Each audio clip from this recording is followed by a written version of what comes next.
Capítulo 57. El arca tomada por los filisteos.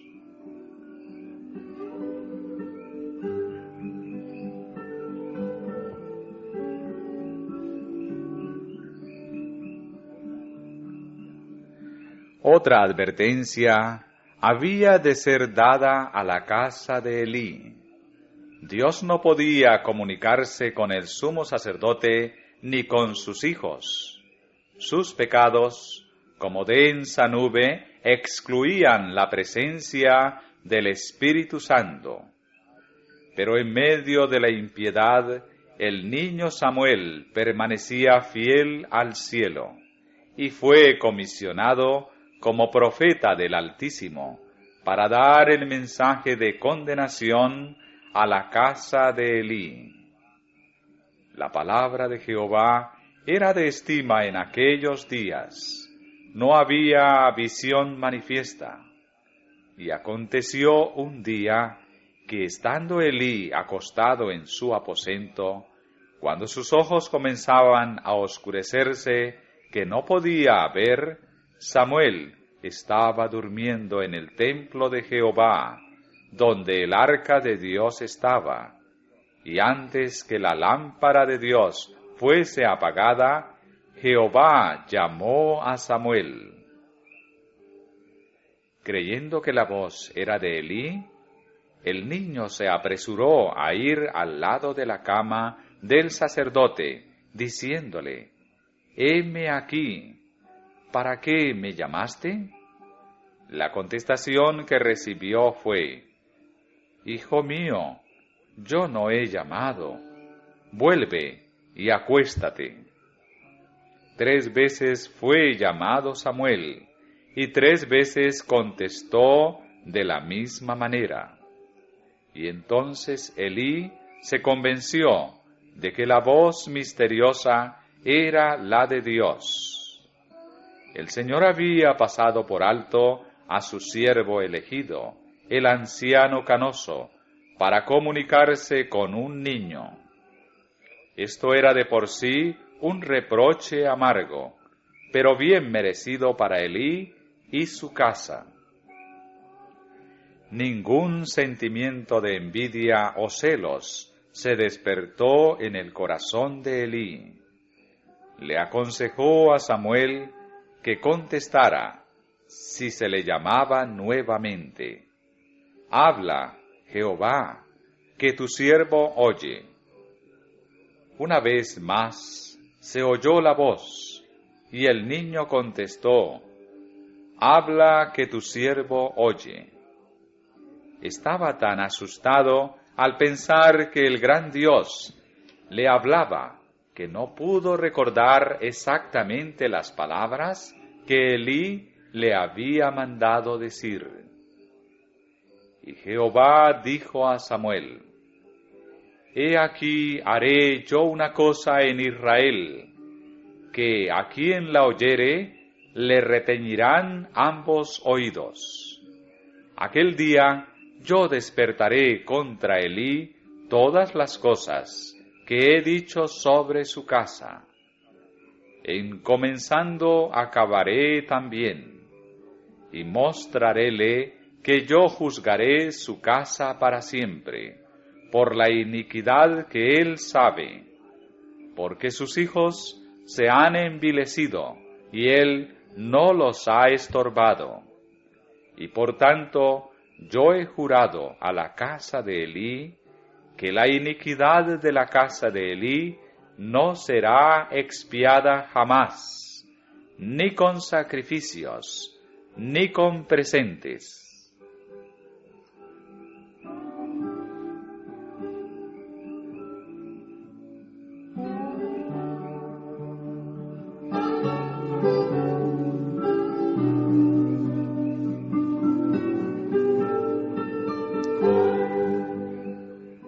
Antes de recibir este mensaje de Dios, Samuel no había conocido aún a Jehová, ni la palabra de Jehová le había sido revelada.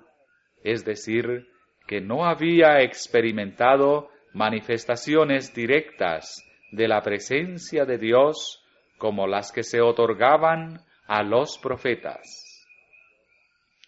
El propósito de Dios era revelarse de una manera inesperada para que Elí oyera hablar de ello por medio de la sorpresa y de las preguntas del joven. Samuel se llenó de terror y asombro al pensar que se le había encargado tan terrible mensaje. Por la mañana se dedicó a sus quehaceres como lo hacía ordinariamente, pero con una carga pesada en su joven corazón. El Señor no le había ordenado que revelara la temible denuncia. Por consiguiente, se llamó a silencio y evitaba en lo posible la presencia de Elí. Temblaba por temor de que alguna pregunta le obligara a declarar el juicio divino contra aquel a quien tanto amaba y reverenciaba. Elí estaba seguro de que el mensaje anunciaba alguna gran calamidad para él y su casa. Llamó a Samuel y le ordenó que le relatara fielmente lo que el Señor le había revelado. El joven obedeció, y el anciano se postró en humilde sumisión a la horrenda sentencia. Jehová es, dijo, haga lo que bien le pareciere. Sin embargo, Elí no llevó los frutos del arrepentimiento verdadero. Confesó su culpa, pero no renunció al pecado. Año tras año, el Señor había postergado los castigos con que le amenazaba. Mucho pudo haberse hecho en aquellos años para redimir los fracasos del pasado. Pero el anciano sacerdote no tomó medidas eficaces para corregir los males que estaban contaminando el santuario de Jehová y llevando a la ruina a millares de Israel. Por el hecho de que Dios tuviera paciencia, Ofni y Fines endurecieron su corazón y se envalentonaron en la transgresión. Elí hizo conocer a toda la nación los mensajes de reproche que habían sido dirigidos a su casa. Así esperaba contrarrestar hasta cierto punto la influencia maléfica de su negligencia anterior. Pero las advertencias fueron menospreciadas por el pueblo, como lo habían sido por los sacerdotes. También los pueblos de las naciones circunvecinas, que no ignoraban las iniquidades abiertamente practicadas en Israel, se envalentonaron aún más en su idolatría y en sus crímenes. No sentían la culpabilidad de sus pecados como la habrían sentido si los israelitas hubieran preservado su integridad. Pero el día de la retribución se aproximaba. La autoridad de Dios había sido puesta a un lado, y su culto descuidado y menospreciado, y se había hecho necesario que Él interviniera para sostener el honor de su nombre.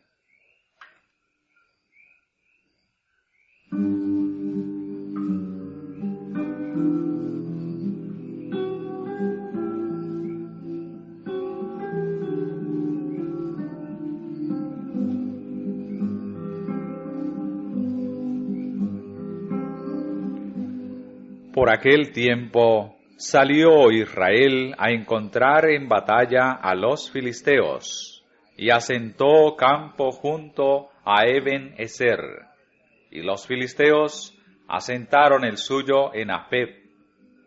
Esta expedición fue emprendida por los israelitas, sin haber consultado previamente a Dios, y sin que concurriera el sumo sacerdote ni profeta alguno. Y los filisteos presentaron la batalla a Israel, y trabándose el combate, Israel fue vencido delante de los filisteos, los cuales hirieron en la batalla por el campo como a 4,000 hombres. Cuando el ejército regresó a su campamento, quebrantado y descorazonado, los ancianos de Israel dijeron: ¿Por qué nos ha herido hoy Jehová delante de los filisteos? La nación estaba madura para los castigos de Dios, y sin embargo no podía ver ni comprender que sus propios pecados habían sido la causa de ese terrible desastre. Y dijeron: traigamos a nosotros de Silo el arca del pacto de Jehová, para que viniendo entre nosotros nos salve de las manos de nuestros enemigos. El Señor no había dado orden ni permiso de que el arca fuese llevada al ejército. No obstante, los israelitas se sintieron seguros de que la victoria sería suya, y dejaron oír un gran grito cuando el arca fue traída al campamento por los hijos de Elí. Los filisteos consideraban el arca como el Dios de Israel. Atribuían a su poder todas las grandes obras que Jehová había hecho en beneficio de su pueblo. Cuando oyeron los gritos de regocijo lanzados al aproximarse el arca, dijeron: ¿qué voz de gran júbilo es esta en el campo de los hebreos? Y supieron que el arca de Jehová había venido al campo.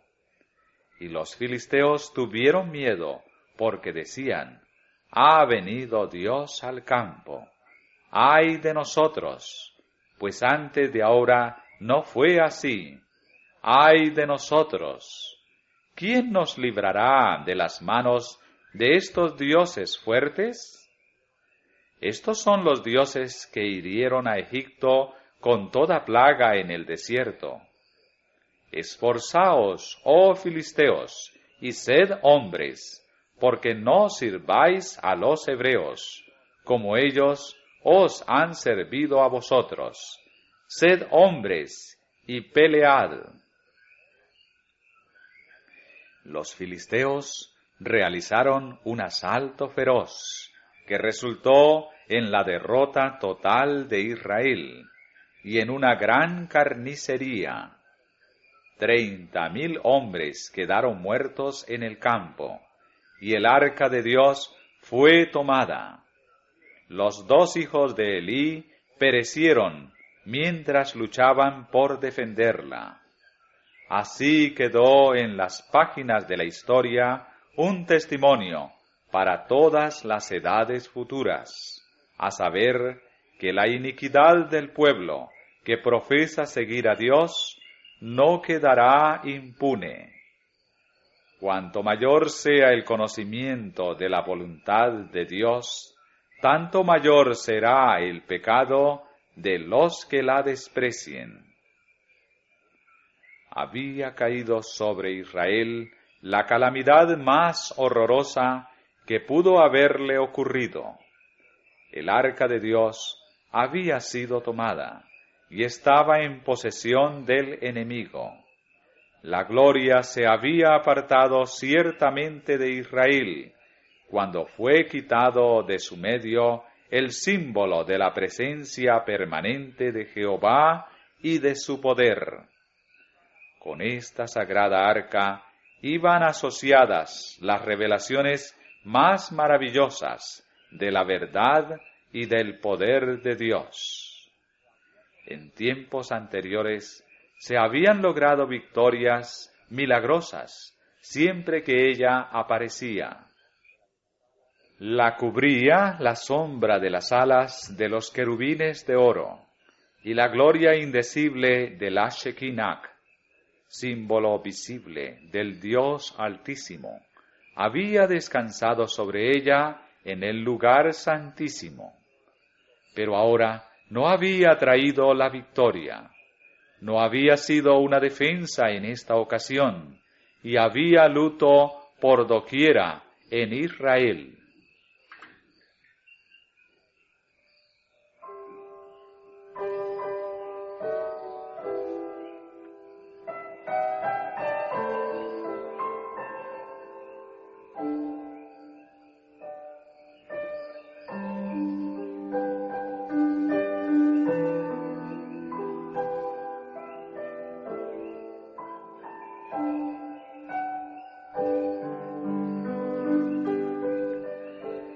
No habían comprendido que su fe era tan solo una fe nominal y que habían perdido su poder de prevalecer con Dios. La ley de Dios, contenida en el arca, era también un símbolo de su presencia, pero ellos habían escarnecido los mandamientos, habían despreciado sus exigencias y agraviado al Espíritu de Dios, al punto de hacerle alejarse de entre ellos. Mientras el pueblo obedeció los santos preceptos, el Señor estuvo con él para obrar en su beneficio mediante su infinito poder. Pero cuando miró al arca sin asociarla con Dios, ni honró su voluntad revelada, obedeciendo a su ley, no le fue de más ayuda que un cofre cualquiera. Consideraba el arca como las naciones idólatras consideraban a sus dioses, como si ella poseyera en sí misma los elementos de poder y salvación. Violaba la ley que ella contenía, pues su misma adoración del arca lo llevó al formalismo, a la hipocresía y a la idolatría. Su pecado lo había separado de Dios, y él no podía darle la victoria antes que se arrepintiera y abandonara su iniquidad. No bastaba que el arca y el santuario estuviesen en medio de Israel. No bastaba que los sacerdotes ofrecieran sacrificios y que los del pueblo se llamaran los hijos de Dios. El Señor no escucha las peticiones de quienes albergan iniquidad en el corazón. Está escrito: el que aparta su oído para no oír la ley, su oración también será abominable.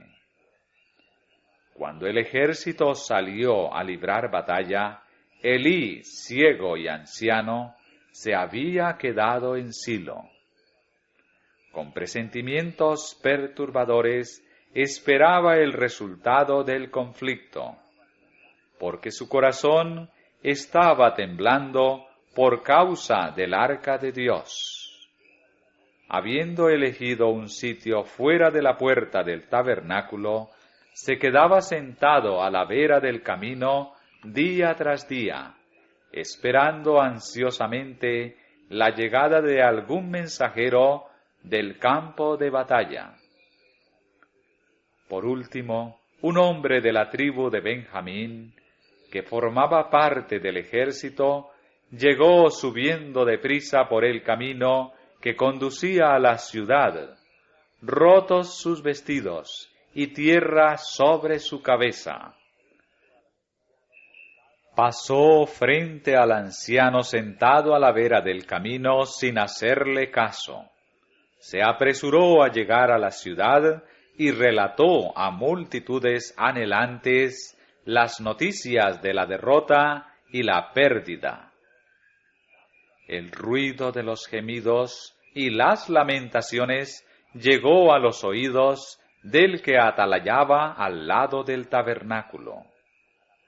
fue llevado el mensajero a la presencia de Elí, y le dijo: Israel huyó delante de los filisteos, y también fue hecha gran mortandad en el pueblo. Y también tus 2 hijos, Ofni y Fines, son muertos. Elí pudo aguantar todo esto, por terrible que fuera, pues lo había esperado. Pero cuando el mensajero agregó: y el arca de Dios fue tomada, una expresión de angustia indecible pasó por su semblante. La idea de que su pecado había deshonrado así a Dios y le había hecho retirar su presencia de Israel era más de lo que podía soportar. Perdió su fuerza, cayó y quebrósele la cerviz y murió. La esposa de Fines, a pesar de la impiedad de su marido, era una mujer que temía al Señor. La muerte de su suegro y de su marido, y sobre todo, la terrible noticia de que el arca de Dios había sido tomada, le causaron la muerte. Le pareció que la última esperanza de Israel había desaparecido, y llamó al hijo que le acababa de nacer en esa hora de adversidad Ichabod, sin gloria, y con su último aliento repitió las tristes palabras: traspasada es la gloria de Israel, porque el arca de Dios fue tomada.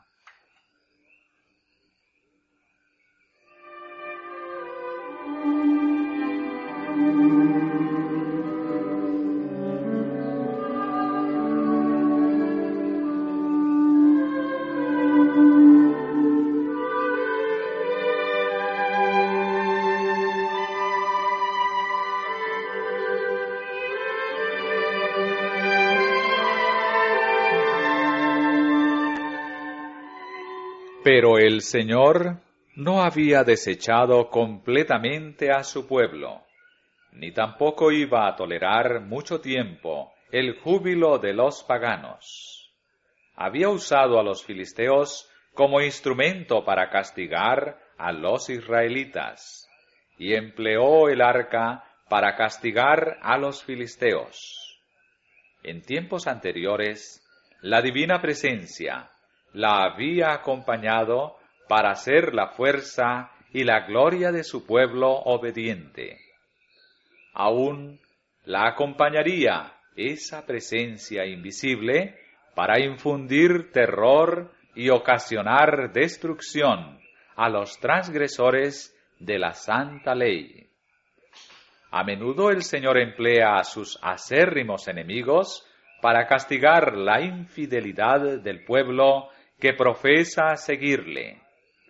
Los impíos podrán triunfar por algún tiempo, viendo a Israel sufrir el castigo, pero llegará el momento cuando ellos también habrán de sufrir la sentencia de un Dios santo que odia el pecado.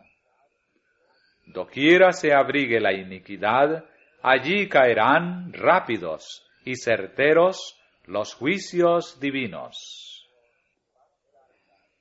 Los filisteos llevaron el arca en procesión triunfal a Asdod, una de sus 5 ciudades principales, y la pusieron en la casa de su dios Dagón. Se imaginaban que el poder que hasta entonces había acompañado el arca sería suyo, y que, unido al poder de Dagón, los haría invencibles. Pero al entrar en el templo al día siguiente, presenciaron una escena que los llenó de consternación. Dagón había caído de bruces al suelo ante el arca de Jehová. Reverentemente los sacerdotes recogieron el ídolo y lo colocaron en su sitio. Pero a la mañana siguiente lo encontraron misteriosamente mutilado, otra vez derribado en el suelo ante el arca. La parte superior de este ídolo era semejante a la de un hombre, y la parte inferior se asemejaba a la de un pez. Ahora, toda la parte que se parecía a la forma humana había sido cortada, y quedaba solamente el cuerpo del pez. Los sacerdotes y el pueblo estaban horrorizados. Consideraban este acontecimiento misterioso como un mal augurio que presagiaba la destrucción de ellos y de sus ídolos ante el Dios de los hebreos. Sacaron entonces el arca del templo y la colocaron en un edificio aparte.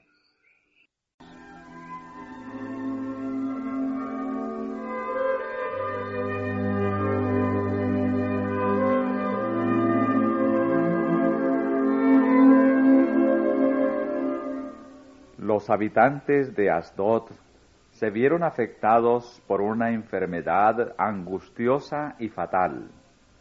Recordando las plagas que el Dios de Israel había infligido a Egipto, el pueblo atribuyó esta calamidad a la presencia del arca entre ellos. Se decidió llevarla a Gad, pero poco después de su llegada allí comenzó la plaga y los hombres de la ciudad la enviaron a Ecrón. Los habitantes la recibieron con terror y clamando: «Han pasado a mí el arca del Dios de Israel por matarme a mí y a mi pueblo». Se volvieron a sus dioses en busca de protección, como lo había hecho la gente de Gad y de Asdod. Pero la obra de exterminio siguió hasta que, por causa de la aflicción, el clamor de la ciudad subía al cielo. Temiendo el pueblo conservar el arca en habitaciones humanas, la colocó en campo raso. Siguió entonces una plaga de ratones que infestaron la tierra y destruyeron los productos agrícolas, tanto en los graneros como en el campo. La destrucción total, ya fuese por la enfermedad o por el hambre, amenazaba ahora a toda la nación. Durante 7 meses, el arca permaneció en la tierra de los filisteos, y en todo este tiempo los israelitas no hicieron esfuerzo alguno por recobrarla. Pero los filisteos tenían ahora tanta ansia de deshacerse de ella como antes la habían tenido por obtenerla. En vez de ser una fuente de fortaleza para ellos, era una carga pesada y una gran maldición. Sin embargo, no sabían qué hacer, pues a donde quiera que la llevasen, seguían inmediatamente los juicios de Dios. El pueblo clamó a los príncipes de la nación, como también a los sacerdotes y adivinos, y ansiosamente les preguntó: ¿qué haremos del arca de Jehová? Declaradnos cómo la hemos de tornar a enviar a su lugar. Ellos aconsejaron que la devolvieran con un costoso sacrificio de expiación. Entonces dijeron los sacerdotes: «Seréis sanos y conoceréis por qué no se apartó de vosotros su mano». Antiguamente, para reprimir o eliminar una plaga, solían hacer los paganos una representación en oro, plata u otros materiales de aquello que causaba la destrucción, o del objeto o parte del cuerpo especialmente afectados. Esta representación o imagen se colocaba en una columna o en algún lugar visible, y se creía que constituía una protección eficaz contra los males que representaba. Todavía subsiste hoy una costumbre semejante entre ciertos pueblos paganos. Cuando una persona que sufre de alguna enfermedad va al templo de su ídolo en busca de curación, lleva consigo una figura de la parte afectada y la presenta como ofrenda a su Dios.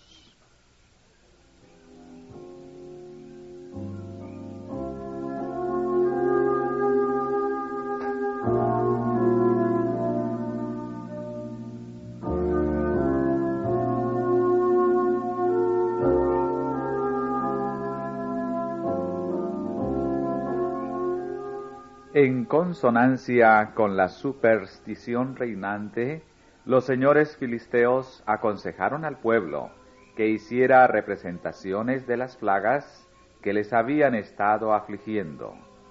Conforme al número de los príncipes de los filisteos, 5 hemorroides de oro y 5 ratones de oro, porque dijeron ellos, la misma plaga que todos tienen también vuestros príncipes. Estos sabios reconocieron que un poder misterioso acompañaba al arca, un poder al que no sabían hacer frente. Sin embargo, no aconsejaron al pueblo que se apartaran de su idolatría para servir al Señor. Seguían odiando al Dios de Israel, aunque se veían obligados a someterse a su autoridad por los castigos abrumadores. Así también pueden los pecadores verse convencidos por los juicios de Dios de que es vano contender contra Él. Pueden verse obligados a someterse a su poder, mientras que en su corazón se rebelan contra su dominio. Una sumisión tal no puede salvar al pecador. El corazón debe ser entregado a Dios, debe ser subyugado por la gracia divina, antes de que el arrepentimiento del hombre pueda ser aceptado. Cuán grande es la longanimidad de Dios hacia los impíos. Tanto los filisteos idólatras como los israelitas apóstatas habían gozado de las dádivas de su providencia. 10,000 misericordias inadvertidas caían silenciosamente sobre la senda de hombres ingratos y rebeldes.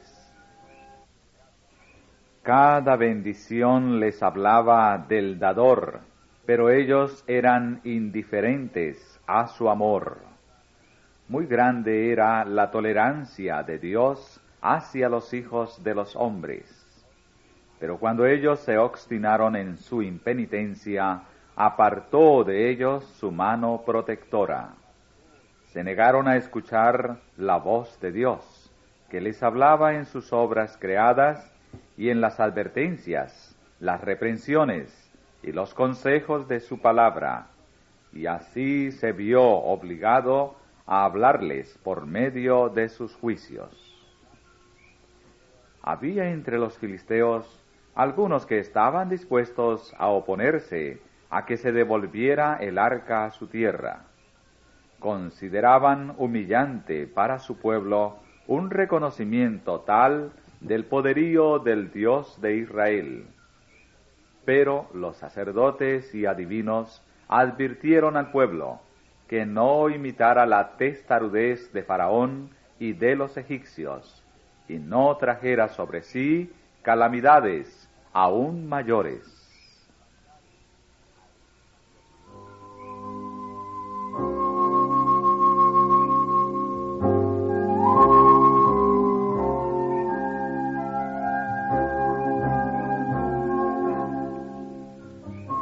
Se propuso entonces un proyecto que pronto alcanzó el consentimiento de todos y enseguida se puso en práctica.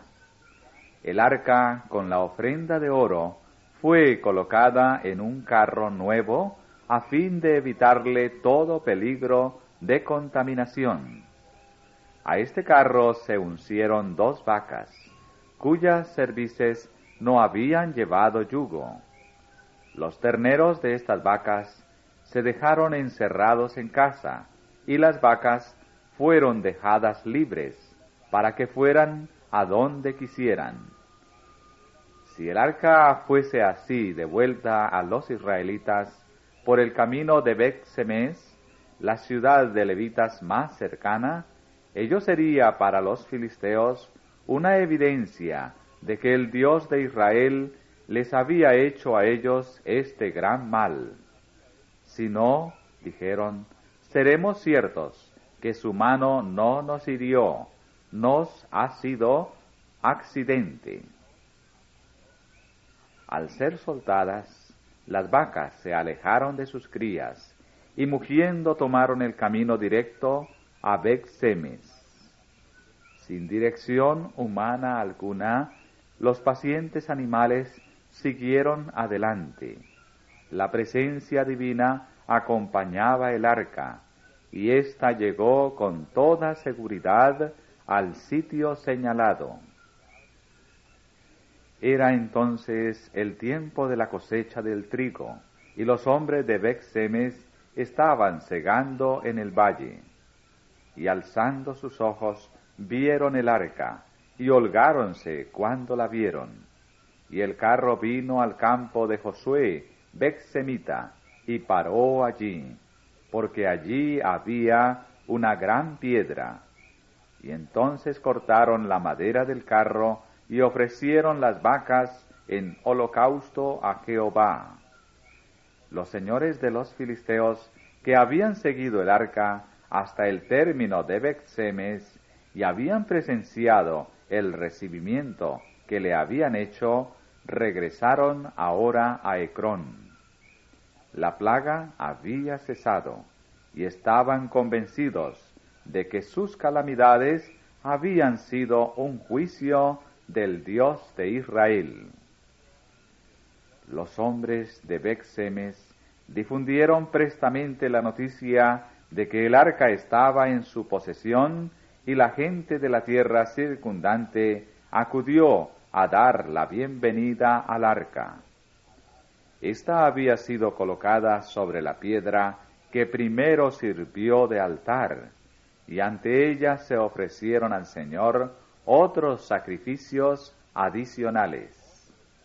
Si los adoradores se hubieran arrepentido de sus pecados, la bendición de Dios los habría acompañado, pero no estaban obedeciendo fielmente a su ley, y aunque se regocijaban por el regreso del arca como presagio de bien, no reconocían verdaderamente su santidad. En vez de preparar un sitio apropiado para recibirla, permitieron que permaneciera en el campo de la mies.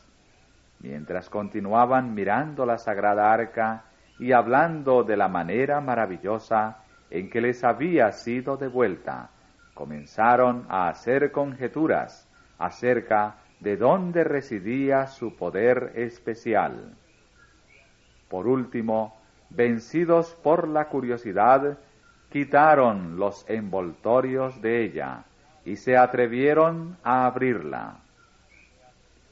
A todo Israel se le había enseñado a considerar el arca con temor y reverencia. Cuando había que trasladarla de un lugar a otro, los levitas ni siquiera debían mirarla. Solamente una vez al año se le permitía al sumo sacerdote contemplar el arca de Dios. Hasta los filisteos paganos no se habían atrevido a quitarle los envoltorios. Ángeles celestiales invisibles la habían acompañado en todos sus viajes. La irreverente osadía de los Bet-Semitas fue prestamente castigada. Muchos fueron heridos de muerte repentina. Este juicio no indujo a los sobrevivientes a arrepentirse de su pecado, sino sólo a considerar el arca con temor supersticioso.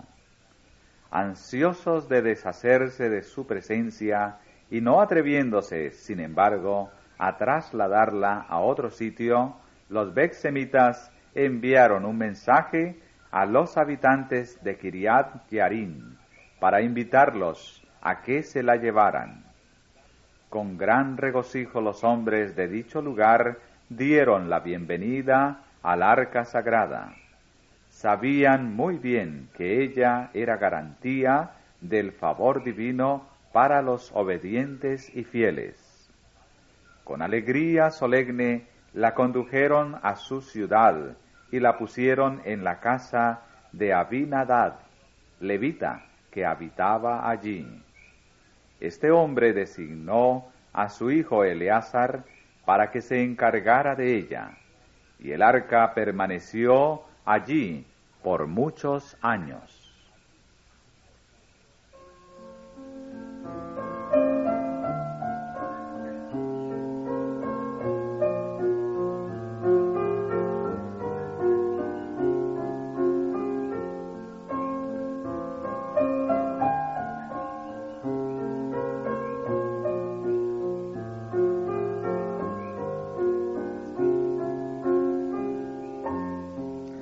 Durante los años transcurridos, desde que el Señor se manifestó por primera vez al hijo de Ana, el llamamiento a Samuel al cargo profético había sido reconocido por toda la nación.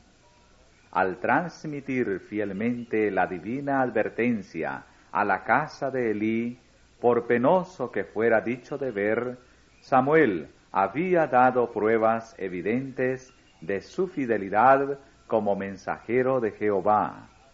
Y Jehová fue con él, y no dejó caer a tierra ninguna de sus palabras. Y conoció todo Israel, desde Dan hasta Bersebad, que Samuel era fiel profeta de Jehová. Los israelitas aún continuaban como nación en un estado de irreligión e idolatría, y como castigo permanecían sujetos a los filisteos. Mientras tanto, Samuel visitaba las ciudades y aldeas de todo el país, procurando hacer volver el corazón del pueblo al Dios de sus padres, y sus esfuerzos no quedaron sin buenos resultados. Después de sufrir la opresión de sus enemigos durante 20 años, toda la casa de Israel lamentaba en pos de Jehová. Samuel les aconsejó: si de todo vuestro corazón os volvéis a Jehová, quitad los dioses ajenos y a Astarot de entre vosotros, y preparad vuestro corazón a Jehová, y a solo él servid.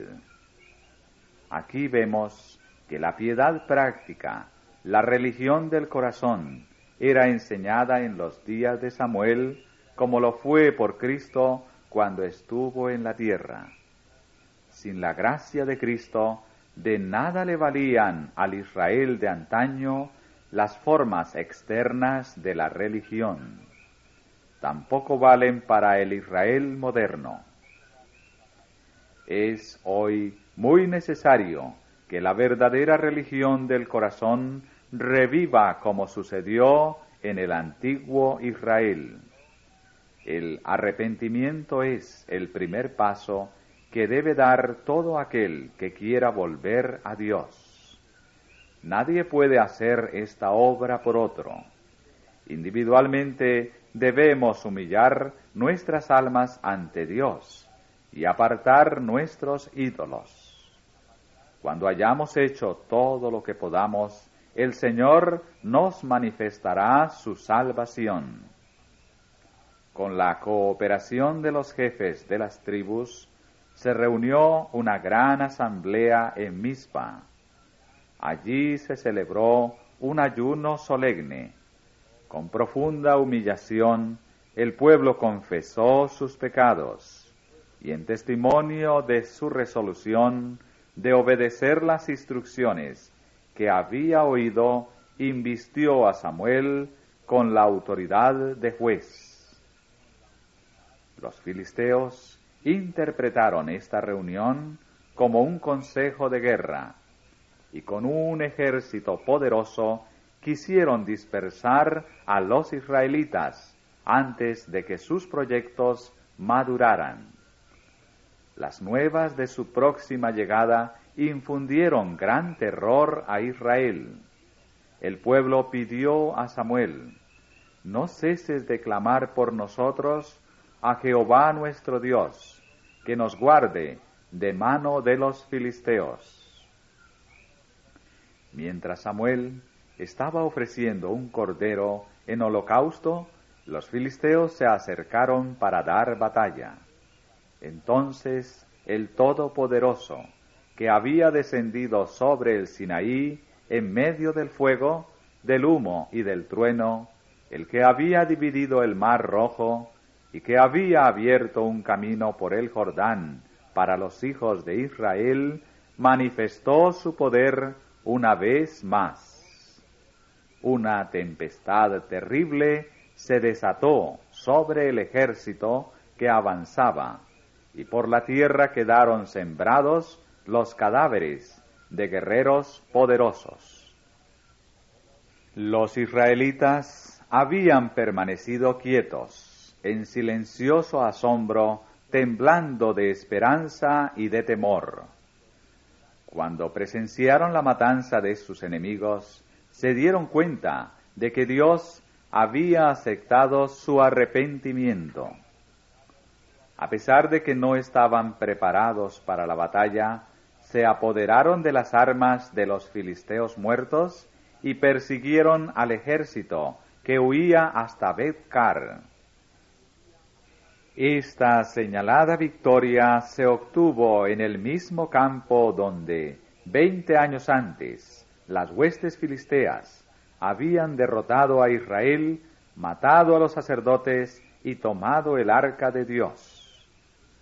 Para las naciones así como para los individuos, el camino de la obediencia a Dios es el sendero de la seguridad y de la felicidad, mientras que, por otro lado, el de la transgresión conduce tan solo al desastre y la derrota. Los filisteos quedaron entonces tan completamente subyugados que entregaron las fortalezas que habían arrebatado a Israel y se abstuvieron de todo acto de hostilidad durante muchos años. Otras naciones siguieron este ejemplo, y los israelitas gozaron de paz hasta el fin de la administración única de Samuel. Para que aquel acontecimiento no fuese olvidado, Samuel hizo erigir entre Mizpa y Sen una enorme peña como monumento recordativo. La llamó Eben Ezer, piedra de ayuda, diciendo al pueblo: hasta aquí nos ayudó Jehová.